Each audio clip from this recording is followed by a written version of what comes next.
The conference room was small but functional. Earth-standard furniture had been quickly adapted for alien bodies. Daniel had ordered food and drinks prepared that were safe for both species. This gesture earned surprised looks from both commanders. Once everyone was seated, Daniel got straight to business. Let us be direct. Both your species are trapped in a war neither wants to continue. The conflict is costing you resources, personnel, and political power. But you cannot stop because of internal pressures. Am I close? Croth and Syrah exchanged glances. Finally, Croth spoke. How did you figure this out? Your fighting patterns. You are careful to cause enough damage to look like serious conflict, but not enough to actually threaten either side's survival. Your casualty rates are far lower than they should be for the intensity you claim. And most telling, both your fleets show signs of resource limits that suggest your governments are not fully supporting this war. Syrah's scales shifted to dark blue. The human is too clever for his own good. I have been told that before. Daniel leaned back in his chair. Here is what I think happened. Generations ago, your species had a real dispute. Maybe over resources, maybe over beliefs. The war began. Like all wars, it created its own momentum. Military leaders built careers on it. Political groups used it to maintain power. Industries grew around supplying the war. He gestured between them. But at some point, the actual reasons for fighting became meaningless. The war continues because too many people on both sides benefit from it. Ending it would mean military reductions, political changes, and economic disruptions. So you maintain just enough conflict to justify the military spending, but not enough to risk actual defeat or victory. That is an oversimplification, Croth growled. But not wrong, Syrah admitted. On Korvax, the military faction controls significant political power. Without the war, their influence would drop drastically. They would never allow peace talks. The Kepler situation is similar, Croth said reluctantly. Our warrior castes get their social status from combat achievements. A generation of peace would fundamentally change our society's structure. The resistance to such change is significant. Daniel nodded slowly. So we need a solution that addresses both the practical and political aspects. We need to end the military conflict while providing alternative paths for the groups that depend on the war. Impossible, Syrah said. We have talked with council mediators before. They all proposed the same solutions. Reduce militaries, economic integration, cultural exchange. All perfectly reasonable from an outside view. All political suicide for anyone who tries to make them happen. Then we need to be more creative. Daniel turned on the conference room's holographic display. Let me propose something different. What if instead of ending the war, we redirect it? Both commanders leaned forward with interest. Daniel's hologram showed a star map with multiple systems beyond the Kepler 442b region. The Council has been watching increased pirate activity along the outer rim for the past 5 years. These are not simple raiders. They are organized fleets with military-grade equipment. They are disrupting trade routes, attacking colonies, and generally causing chaos. We know about the pirate problem, Croth said. What does this have to do with our situation? Everything. Daniel expanded the display. The Council wants to address the pirate threat, but most member species will not commit military resources to police such a remote region. The political will does not exist and the money is not there. Meanwhile, both your species have experienced military forces with nothing to do but fight each other. Syrah's eyes narrowed. You are proposing we redirect our military efforts against the pirates? More than that. I am proposing a joint Kepler-Korvax task force, officially approved by the Galactic Council, with authority to secure the outer rim. You would keep your military structures, provide meaningful work for your warrior castes, and gain council recognition as security providers for a vital region. Absurd, Croth said. Our species have been enemies for generations. We cannot simply start cooperating. Why not? Daniel challenged. Your current war is already cooperative in its own way. You coordinate your fights to avoid too many casualties. You maintain communication channels. You even respect each other's tactical skill. I saw it in how both of you respond to each other's moves. The infrastructure for cooperation already exists. We just need to redirect it towards something productive. Syrah's scales shifted through several colors, showing deep thought. The political obstacles remain impossible. My government would never agree to fight alongside the Kepler. Not if you present it as peace, Daniel agreed. But what if you present it as expanded warfare? What if the Kepler-Korvax conflict officially grows beyond your home system, with both sides chasing the enemy into Outer Rim territories? During those chases, you happen to find pirate forces. You fight them separately at first, then circumstances force temporary cooperation. Success breeds more cooperation until eventually you realize you are better allies than enemies. Croth's multiple eyes focused intently on Daniel. A gradual change disguised as military expansion. Clever. But it would require careful coordination to maintain the deception. You have been coordinating your fake war for years, Daniel pointed out. Coordinating a real joint operation should be easier. Plus, you would have council support. The pirate problem is serious enough that member species would overlook your questionable history if you are providing solutions. There would need to be public incidents, Sira said slowly. Events that justify the gradual cooperation, something our populations would understand and accept. Absolutely. We would structure the entire change as a series of growing circumstances, each one forcing greater cooperation. Daniel pulled up a timeline. Month 1. Both fleets chase enemy vessels into pirate territory. Month 2, you find pirate forces, fight them separately but nearby. Month 3, a joint distress call forces temporary alliance. Month 4, the temporary alliance proves effective against a major pirate threat. By month 6, you are conducting regular joint operations. The Council would support this? Croth asked skeptically. I will make them support it. The pirate problem is real and the Council has been searching for solutions. If I present this as a way to address security threats while also solving a long-standing regional conflict, they will back it enthusiastically. Especially if it means avoiding direct military commitments from other species. Nicole, who had been quietly watching, spoke up.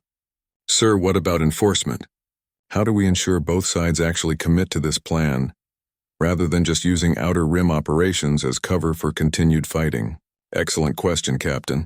Daniel gestured to her. That is where you come in. I am recommending that the Council assign Earth as observer and coordinator for this joint task force. Captain Hayes and a group of Earth Defense Force personnel would be embedded with both fleets to help communication and ensure compliance. You want us to babysit 2 former enemy fleets? Nicole said dryly. I want you to build trust between them, and yes, occasionally remind them that the galaxy is watching. Daniel turned back to the commanders. Would either of you object to Earth personnel serving as liaisons? Croth and Sira exchanged another long look. Finally, Sira spoke. The Korvax would accept Earth observers. Your species is new enough to council politics that you carry little historical baggage with either of our people. The Kepler agree, Croth added, though I would request that any Earth observers be military personnel rather than diplomats.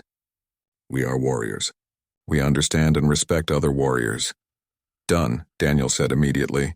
Captain Hayes is one of Earth's finest officers, and she will select personnel who understand military culture. You will find them professional, capable, and more importantly, practical. They will not try to solve all your problems with talk therapy and sensitivity training. Nicole shot Daniel a look that suggested they would be discussing his description of Earth's diplomatic approach later, but she stayed silent. There is still the matter of our governments, Sira said. Even with this plan, getting approval will be difficult. The military factions that benefit from the current war will not surrender their influence easily. Then do not ask for their approval, Daniel said. Military operations do not require political approval. They require military authority. Both of you command your fleets. You have authority to respond to threats and chase enemy vessels. Simply use that authority. By the time your governments realize what is happening, you will have established facts that make the arrangement politically impossible to reverse. You are suggesting we commit disobedience, Croth said, though his tone suggested interest rather than objection. I am suggesting you do your jobs. Protecting your people from threats, including pirate threats, falls well within your authority. The fact that doing so requires cooperation with former enemies is an operational detail, not a political decision. Sira's scales shifted to a greenish color that Daniel's briefing had said meant amusement. The human proposes we launch a coup against our own political systems by simply being good military leaders. I find myself liking this plan. It is not a coup, Daniel clarified. It is operational independence. You are not overthrowing your governments. 3 weeks after the incident, the Galactic Council met again for its regular session. The mood in the chamber had changed completely. Before, ambassadors had casually dismissed the human delegation. Now they watched Daniel with careful respect. Some species had gone further. They actively tried to gain Earth's favor through trade proposals and cultural exchange programs. Daniel sat at the human delegation table. It was now at the same level as the founding members, not in the lower sections for newer members. Captain Nicole Hayes stood behind him in full-dress uniform. Her presence was a quiet reminder of humanity's capabilities. Speaker Marana called the session to order. Her crystal form made a musical chime. The Council recognizes the completion of Earth's trial period. Humanity is now a full member with all rights and responsibilities. She paused. Her light pulsed in a way Daniel had learned meant discomfort. However, there are several matters that need immediate attention. Ambassador Krell of the Septarian Collective rose from his platform. The Septarian looked like a massive centipede. His body was covered in segments that glowed with different colors showing his emotions. Right now, those colors were orange and red. That meant aggression and challenge. Speaker Marana, the Collective wishes to invoke Article 7 of the Council Charter, Krell announced. His voice was a series of clicks and whistles that the translation machines turned into words. We challenge Earth's membership on the grounds that they have not shown the cultural and technological achievements required of Council species. A wave of whispers rippled through the chamber.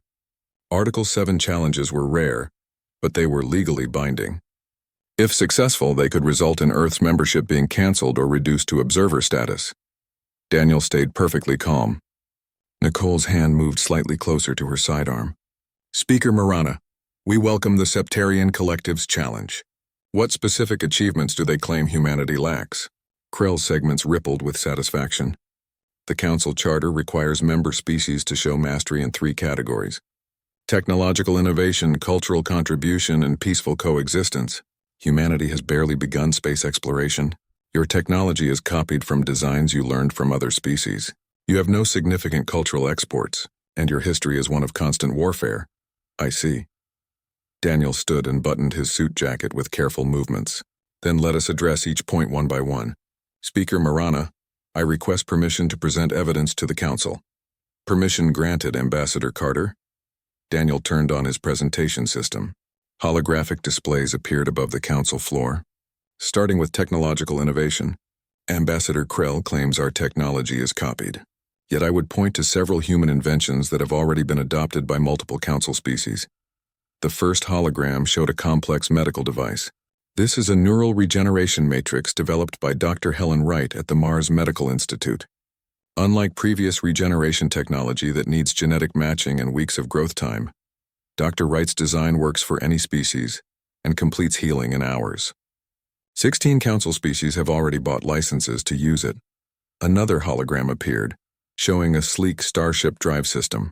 This is the Henderson slip drive invented by engineer Paul Henderson of the Luna shipyards. It travels faster than light using 70% less energy than normal hyperdrives. 8 species have asked Earth about technology sharing agreements.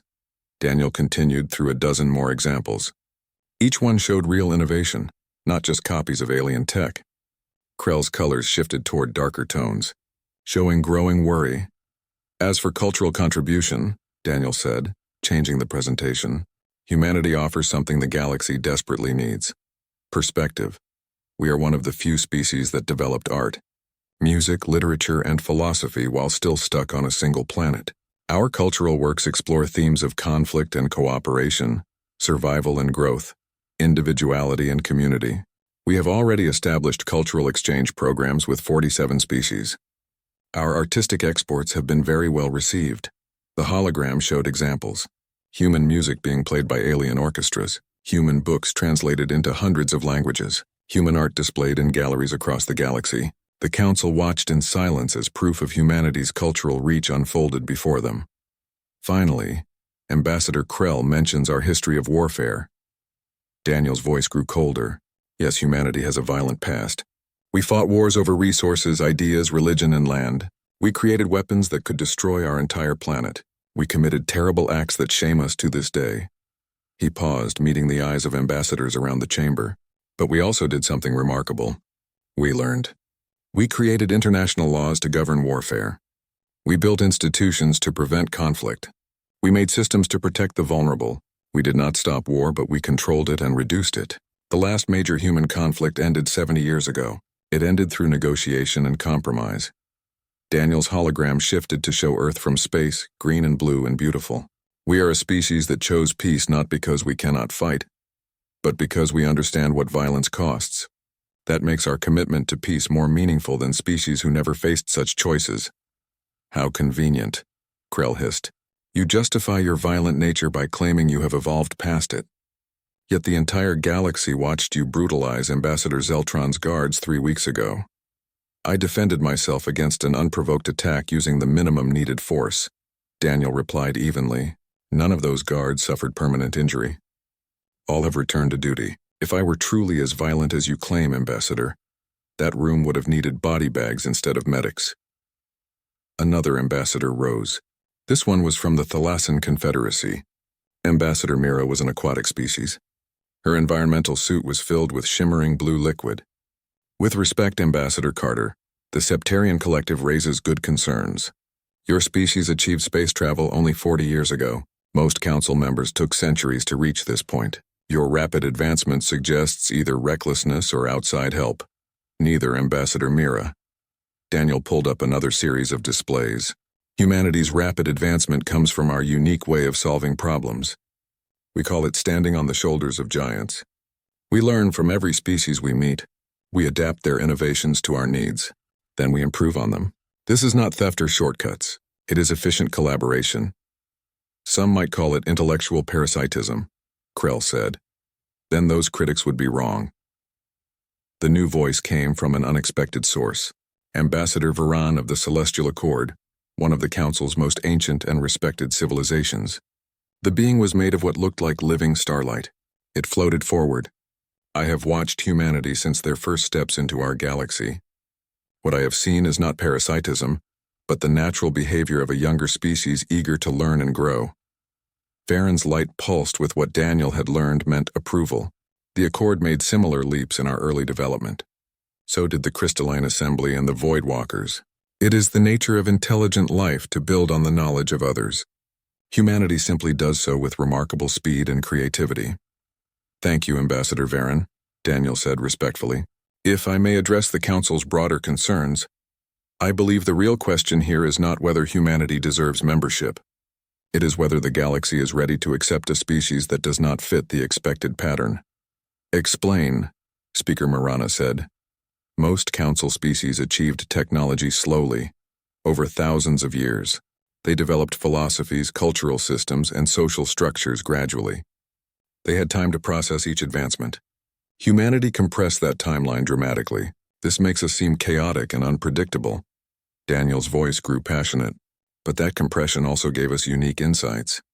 We understand the dangers of rapid change because we have lived them. We know how to adapt quickly because we have had no choice. We bring to this council the perspective of a species that has survived its own worst impulses and come out stronger. Ambassador Krell's colors flashed angry red. Pretty words, human, but I remain unconvinced. Your species is dangerous. This council would be foolish to grant you full membership. Then let me propose an alternative, Daniel said smoothly. The council charter allows for challenges to be settled through demonstration. The Septarian Collective doubts our qualifications. Let them propose a test and humanity will meet it. The chamber erupted in surprised chatter. Nicole leaned forward and whispered, Sir, are you sure about this? Trust me, Captain, Daniel whispered back. Speaker Marana called for order. Ambassador Carter, you propose to accept a formal challenge. Such tests are traditionally reserved for military powers seeking dominance, not diplomatic disputes. The Charter makes no such distinction, Speaker. Article 7 states that any challenge to membership can be resolved through demonstration of the questioned capabilities. I am simply using that provision. Krell's segments rippled. It might have been satisfaction or worry. Very well, human. If you insist, the Septarian Collective proposes the following challenge. A joint diplomatic mission to the neutral zones, specifically to arrange peace between the warring factions on Kepler 442b. The Aurora dropped out of faster-than-light travel at the edge of the Kepler 442b system. Immediately, alarms screamed across the bridge. Nicole was at the tactical station in an instant. Her hands flew across the controls. Multiple hostile signatures, she reported quickly. 2 Kepler frigates fighting 3 Korvax destroyers. They are right in our path. Daniel studied the tactical display with practiced calm. The two species' warships were locked in brutal combat. Plasma and physical weapons tore through space. Debris from destroyed vessels created a deadly obstacle course between Aurora and the planet. Contact both fleets, he ordered. Broadcast on all frequencies that we are a diplomatic vessel under Council authority. The communications officer, Lieutenant Scott Palmer, worked his controls. Sending message, sir. No response. They are either ignoring us or too busy trying to kill each other to care. Then we will have to be more direct. Daniel leaned forward. Captain Hayes, put us between the fleets. Full power to forward shields. Nicole's head snapped around. Sir, that is suicide. One stray shot and we are debris. They will not shoot us if they see us. Move us into position, Captain. That is an order. Nicole's jaw tightened, but she gave the commands. The Aurora surged forward. The diplomatic ship was tiny compared to the warships around it. The ship had decent shields for a civilian vessel, but nothing that could survive real military weapons. As the Aurora placed itself directly between the two fleets, both sides finally noticed. The Kepler ships began emergency stops. The Korvax fleet scattered, breaking off their attack. Message coming from the Kepler flagship, Scott reported. They are demanding we move immediately. Tell them we are council mediators here to negotiate a ceasefire. Send the same message to the Korvax fleet. Daniel kept his eyes on the tactical display. Lieutenant, connect me to both command channels at the same time. You are live, sir. This is Ambassador Daniel Carter of Earth speaking under the authority of the Galactic Council. I am using Article 12 of the Council Charter, which stops military action when authorized mediators are present. Both fleets will power down weapons and pull back to neutral positions or face council sanctions. A harsh voice crackled over the speakers. The translation system turned the Kepler commander's words into English. The council has no authority here, Earthman. This system is outside council control. Leave or be destroyed as collateral damage. A second voice, smoother but just as hostile, spoke from the Korvax channel. The Mud Dwellers speak truth for once. We have no interest in council interference. This war will be decided by strength, not by the words of alien bureaucrats. Daniel glanced at Nicole. How long until they are in firing position again? 90 seconds. Both fleets are moving to get clear shots that will not hit us. Then we have 90 seconds to convince them. Daniel turned on his personal communication device. Kepler Commander, my name is Daniel Carter.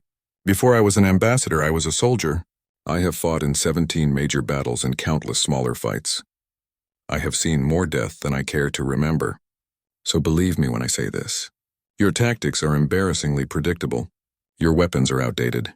Your fleet positioning suggests your tactical officers learned strategy from a training simulation. The Kepler channel erupted with angry snarls.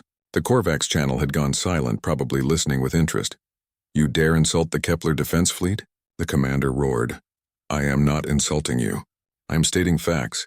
Your lead frigate has a heat weakness on its left side. The second frigate is running on backup power, probably from damage 2 fights ago that was never properly fixed.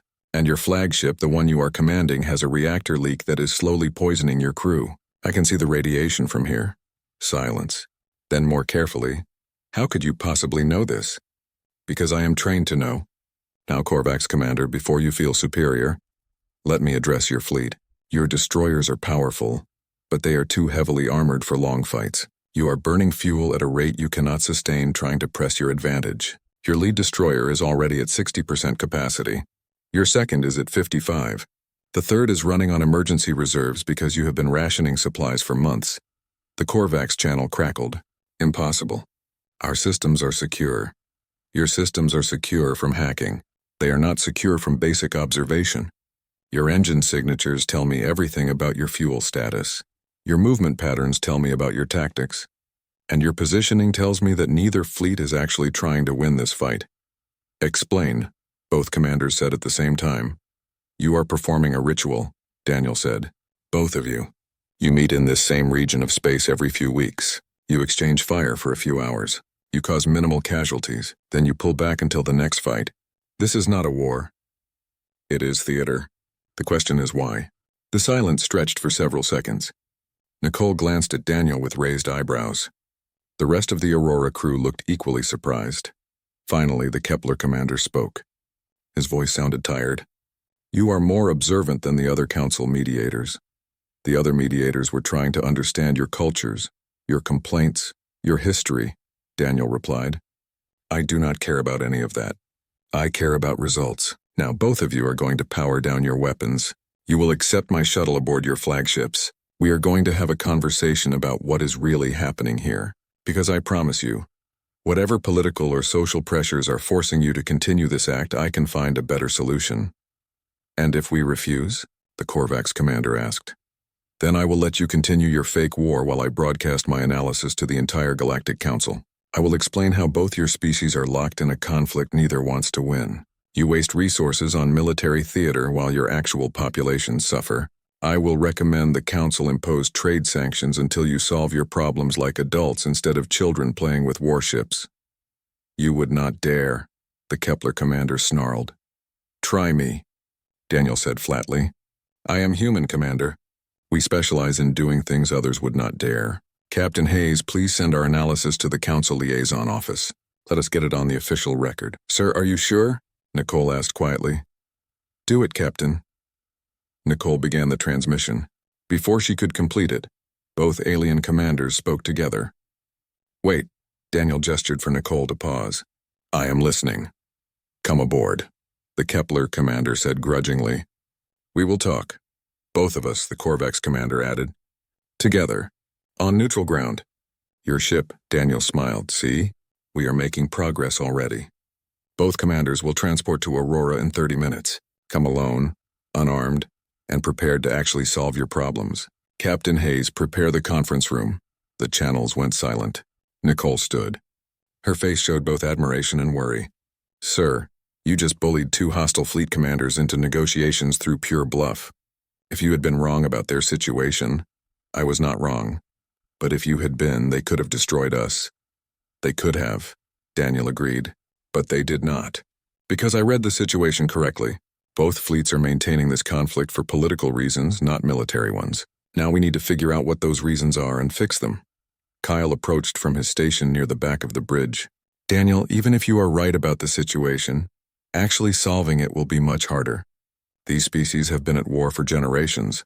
Then it is time for the war to end. Daniel stood and straightened his suit jacket. Nicole, pick 2 of your people to secure the conference room. The rest stay on the bridge ready for immediate departure. Scott, monitor all communication channels. If either side is calling for backup or planning a double cross, I want to know immediately. Yes, sir, both officers replied. 28 minutes later, 2 figures appeared in Aurora's small transport bay. The Kepler commander was a 4-legged being roughly the size of a bear. He had dark fur and multiple eyes arranged in a band around his head. He moved with predatory grace despite his size. The Korvax commander was 2-legged but clearly not human. She had scales that shifted through rainbow colors and a tail that seemed to move on its own. Her eyes were sharp and calculating. Both commanders wore uniforms but no weapons as requested. Nicole and Sergeant Chris Bennett stood at attention on either side of the entrance. Welcome aboard Aurora, Daniel said pleasantly. I am Ambassador Daniel Carter. This is Captain Nicole Hayes and Sergeant Chris Bennett. If you will follow me, we have refreshments prepared in the conference room. The Kepler commander's many eyes focused on Daniel. I am War Leader Croth of the Kepler Defense Fleet. I come under truce flag, but I warn you, human. If this is a trap, my death will be avenged. I am High Commander Syrah of the Korvax Starguard, the female officer added. I echo War Leader Croth's warning. We have accepted your invitation in good faith. Do not abuse that trust. I have no intention of harming either of you, Daniel assured them. In fact, I am hoping we can solve your conflict peacefully and get all of us off this planet with our reputations intact. Shall we? Part 1. Daniel Carter stood in the enormous council chamber. The room was so big that it made him feel small. Walls made of crystal stretched 50 meters high above his head.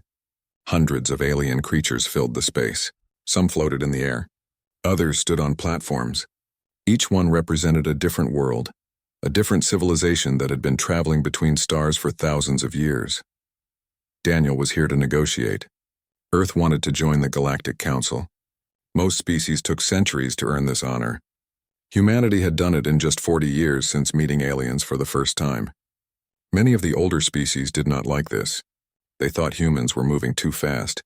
The worst of these was Ambassador Zeltron. He led the Carvox Dominion, one of the oldest and most powerful groups in the Council.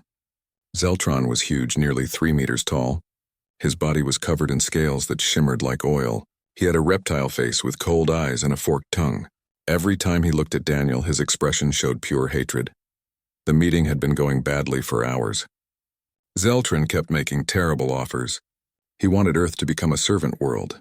Humans would mine resources and send them to alien planets. In return, Earth would get scraps of old technology. Daniel refused every offer. He stayed calm and polite even though Zeltron kept insulting him. Then something changed. Zeltron stood up from his floating platform. His voice boomed through the chamber. Every species heard him speak in their own language thanks to translation machines. "Perhaps the human needs to learn his place," Zeltron said. His tongue flicked out, tasting the air. "Your kind knows nothing about real power. You play at diplomacy, but you are children." Without warning, 6 armed guards moved forward. They surrounded Daniel. Each guard carried a plasma rifle. The weapons made a high-pitched whining sound as they powered up. The other council members shifted in their seats. Nobody moved to help. The Carvox were too powerful. If they wanted to hurt the human, most species would not risk getting involved. Daniel did not move. He did not reach for the small gun on his hip. It was the only weapon humans could carry in the council chamber. He just stood there perfectly still. His face showed no fear. "Ambassador Zeltron," Daniel said quietly, "I strongly suggest you think about what you are doing." Zeltron laughed. The sound was like rocks grinding together. "Or what, human? Will you complain? Will you write an angry letter?" He waved at his guards. "Teach this creature some respect." The first guard raised his rifle. He swung it at Daniel's face like a club. It never hit him. Daniel moved so fast that most beings in the room could not follow. His hand shot up and caught the rifle in mid-swing. The guard pulled the trigger by accident. A plasma bolt shot into the ceiling. Daniel twisted the weapon with incredible force. 3 of the guards' forearms broke with loud cracks. Before the guard could scream, Daniel had already moved to the next target. The second guard tried to point his weapon at Daniel. Daniel was too fast. He got close to the guard and hit him in the throat. The guard's windpipe collapsed. Another quick strike to the back of his neck, and the guard fell unconscious. The other 4 guards opened fire at the same time. Daniel was no longer where their computers said he should be. He moved through the plasma bolts like smoke. Each step was perfect. Each movement had a purpose. The human body, trained to absolute perfection, became something beautiful and deadly. One guard went down with a broken spine. Another collapsed when Daniel's fingers pressed a spot that shut down his nervous system. The 5th guard tried to call for help. Daniel's elbow destroyed the communication device in his skull, and most of his skull ridge along with it. The last guard was smarter than his friends. He dropped his weapon and raised his hands to surrender. Daniel stopped immediately. He stood perfectly still, not even breathing hard. He had just beaten 5 armed soldiers in less than 10 seconds. The council chamber was completely silent. No one made a sound. Daniel straightened his tie. He smoothed his suit jacket. Then he turned to face Zeltron. The big reptilian ambassador had gone completely still. His scales had turned pale gray, which meant deep fear among his kind. "As I said," Daniel continued in the same quiet voice, "I suggested you think about your actions." He stepped over the groaning guards and walked calmly back to his spot. "Now should we discuss Earth's membership again? I believe we were talking about resource rights." The council speaker, a being made of crystal named Mirana, finally found her voice. "Ambassador Carter, I must protest this violence in the sacred council chamber." Daniel bowed his head respectfully. "My apologies, Speaker Mirana. I was defending myself from an attack by Ambassador Zeltron's security forces. Galactic law is quite clear about the right to self-defense even in this chamber." "You killed trained Carvox warriors," Zeltron snarled, but he did not move closer to Daniel. "Impossible. No human can do such things." "I have not killed anyone, Ambassador. They are only hurt. They will recover, though I recommend they see a doctor soon." Daniel's face remained pleasant and calm. "You are right that most humans cannot do what I just did. Most humans are scientists, artists, farmers, teachers. They live peaceful lives. They want to raise their families in safety." He paused. Something ancient and dangerous flickered in his eyes. "But before we were any of those things, we were survivors. Earth is not a kind world, Ambassador. It never has been. For millions of years, my species climbed from being prey to being the greatest predator. We did it through determination and violence. We fought ice ages and giant predators and diseases and each other. We earned our place at the top of our world's food chain through blood and fire. Daniel's smile never changed, but every being in that chamber suddenly felt cold.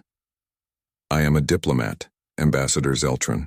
That is my job and my passion. But every human diplomat, every human scientist, every human artist carries the legacy of 10,000 generations of survivors. We are a species that looked at the stars and decided they were ours.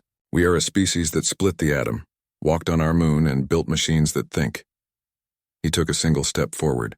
And yes, we are a species that knows how to kill. Very, very well. The chamber stayed frozen in silence. Now, Daniel said brightly, his mood shifting back to friendly, I believe Earth's proposed membership terms are more than fair. We offer our scientific knowledge, our cultural diversity, and our diplomatic services. In return, we expect equal representation on this council and control over our territories. No tribute, no vassalage, no colonial oversight. He looked directly at Zeltron. Unless any ambassador has more objections. No one spoke. The silence stretched on. Excellent, Daniel said. Speaker Marana, shall we take a vote? The chamber remained quiet for several more seconds. Then slowly, the business of the council resumed. But everything had changed. The galaxy had just learned that humanity was not a species to be pushed around. They had learned that humans were dangerous in ways they had never imagined. And Daniel Carter, the diplomat in the suit, had delivered that message perfectly. The emergency council session lasted 6 hours. Medical teams helped the injured Carvox guards. Security cameras were watched over and over again. Ambassadors talked frantically with their home governments. When it was all done, the vote was unanimous. Earth was granted full council membership. Every term Daniel had proposed was accepted without changes. But it was not because the council believed in human rights or admired human culture. It was because every single species present had suddenly become afraid of humanity. Daniel sat alone in his private quarters on the orbital station. He drank bourbon and looked at reports on his datapad. The door made a chiming sound. Come in, he said without looking up. Captain Nicole Hayes walked inside. She wore the uniform of the Earth Defense Force. The uniform was crisp and perfect even though it was late. She was young for a captain, only 32 years old. But she had earned her rank fighting pirate raiders near the outer colonies. Her dark hair was pulled back tight. Her green eyes looked at Daniel with the same sharp precision he had used in the council chamber. Ambassador, she said and gave a salute. Captain Hayes, at ease. Daniel pointed to a chair. I assume you are here about the incident. In a way, sir. Nicole sat down but kept her back straight. I have been ordered to provide better security for all future council sessions. Command is worried that the Carvox might try to get revenge. The Carvox will do no such thing, Daniel said calmly. Zeltron made a mistake and got caught. His government will deny his actions. Recall him quietly and pretend nothing happened. The last thing they want is to admit that one unarmed human defeated 6 of their elite guards. With respect, sir, you were not exactly unarmed. Nicole glanced at the corner where Daniel's jacket hung. I have read your file. The real one, not the public version. Daniel finally looked up from his datapad. Their eyes met. Have you now? Colonel Daniel Carter, formerly of the Special Activities Division. 22 years of secret operations across 4 star systems. 47 confirmed kills, though the real number is probably 3 times that. You have been trained in 17 different fighting styles. You speak 12 languages. You hold advanced degrees in alien psychology and interstellar law. Nicole leaned forward slightly. You are not a diplomat who knows how to fight, sir. You are a weapon that learned how to negotiate. Too simple, but basically correct. Daniel poured more bourbon. He offered the bottle to Nicole. She shook her head. The change from special activities to the diplomatic corps was not my choice. After the Proxima incident, certain people in Earth's government decided my skills were better used for negotiating than eliminating. The Proxima incident is not in any file I could access. No, it would not be. Daniel took a long drink, and it will stay that way. I will just say that I made some people very uncomfortable with how well I could solve problems through violence. They gave me a choice. Retire completely or retrain as a diplomat. I chose diplomat because I truly believe in what humanity is trying to do out here. Nicole studied him for a long moment. Do you regret it? The change, I mean. Every single day, Daniel admitted. Not because I miss the violence, Captain. I have had enough of blood and death. But because diplomacy requires compromise and patience, you have to accept that you cannot always win. Those things do not come naturally to someone who spent 2 decades in situations where compromise meant death. Yet you handled today with remarkable control. You did not kill anyone. I did not need to kill anyone. There is a difference. Daniel set down his glass. The goal was not to eliminate threats. It was to send a message. The Council needed to understand that humanity is not prey. We are not a species that can be scared or bullied. But we are also not monsters. We are capable of precise, measured responses. That is a much more useful message than saying humans are bloodthirsty savages. The Council seems to have received that message loud and clear. I have been monitoring their communications. At least 30 species have upgraded humanity's threat level. Nicole allowed herself a small smile. The Carvox have filed a formal protest, but everyone knows it is just for show. Zeltron is being recalled. The Dominion has already sent quiet promises that they will not retaliate. As expected, Daniel stood and walked to the window. He looked out at the colorful nebula that served as the Council station's backdrop. But this is only the beginning, Captain. Today we proved we can defend ourselves. Tomorrow we will need to prove we can be trusted allies. The galaxy is watching us now with fear and curiosity. Better than being ignored. Perhaps. Daniel's reflection in the window looked troubled. Fear is a useful tool, but it is also dangerous. Frightened beings make poor partners and terrible enemies. We need to show the galaxy that humans are more than just good killers. Speaking of which, sir, I should warn you. The incident footage has leaked. Earth's news networks are going crazy with it. You are being called everything from a hero to a war criminal, depending on which channel you watch. Daniel sighed. Of course it leaked. Nothing stays secret in politics. He turned back to face Nicole. What is the overall feeling? Pride, mostly. Humanity finally stood up to the alien bullies and proved we belong in the galactic community. There are some worries about escalation, but they are drowned out by people celebrating the footage of you taking down those guards. Nicole paused. There is also a lot of speculation about your background. People are asking questions, let them ask. My official record is Diplomat, former military. That is all they need to know. Daniel returned to his chair. What about the other human colonies? How are they reacting? Mars is very happy. They have been pushing for a stronger stance in council negotiations for years. The outer colonies are more careful but generally supportive. New Eden's governor sent a personal message saying, and I quote, "It is about time someone showed these aliens we are not pushovers." Governor Lisa Martinez always did have a way with words. Daniel smiled slightly. And what about you, Captain? What is your view of the situation? Nicole thought carefully about her answer. Honestly, sir, I think you did what needed to be done. The Carvox were testing our limits. They wanted to see if they could treat us like servants. You showed them they could not. But I am also worried about what comes next. The galaxy now knows humans are dangerous. That could work in our favor. Or it could make everyone treat us as a threat that needs to be stopped. A smart observation. That is exactly the balance we need to find going forward. Daniel pulled up a star chart on his datapad. He highlighted several systems. Intelligence suggests 3 other council species are thinking about challenging Earth's new position. They see us as newcomers who need to be put in our place. We will need to outmaneuver them with diplomacy, before any of them try what Zeltron did. And if diplomacy fails, Daniel's face hardened, then they will learn the same lesson Zeltron learned. Humanity is done being the galaxy's doormat. A comfortable silence fell between them. Nicole stood to leave. Then Daniel spoke again. Captain, I would like you to attend the next council session with me. Your presence will send a message that Earth takes security seriously, but your relatively young age and rank will show we are not preparing for war. With respect, sir, would not a higher-ranking officer be better? No, a general would suggest we are getting ready for war. A captain suggests smart caution. Daniel smiled. Besides, I have read your file too.